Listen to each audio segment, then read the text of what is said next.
When you come to a play as a director, you start to think about what sort of designers would suit the play. And one of the integral designers to this production was Richard Roberts. With the director and with your other designers, you collaborate in the conception and realisation of the world that the play is going to inhabit. So we started looking at a lot of Edward Hopper paintings. They're very beautiful American masterworks of people standing in rooms with light coming through windows and sort of pastel walls. So we took that as a really great starting place for the world and how we would make this family home. What you don't want is the audience to go, where are we now? What's happening now?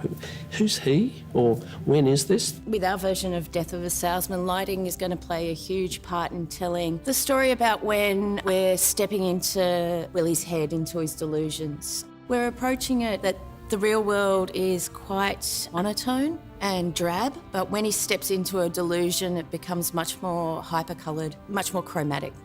When you read the text, the characters are so vivid and alive that they jump off the page, and I immediately start wondering what colour suit would Willy Loman wear, or where would Linda buy her dresses, visualising them, figuring out who they are, helping the actors find their characters. One of the other things I tend to do is listen to lots of different music from the periods. Ink Spots, who were pretty big in the 20s and 30s and 40s, and also Billie Holiday.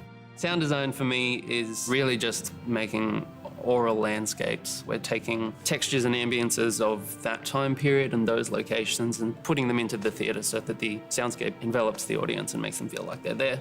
The ultimate really is not to be noticed. It's such a sort of perfect solution for the play. The audience is so engaged with what Willy, the story that he's telling, that the set does everything it needs to do to so kind of seamlessly that you don't even notice it.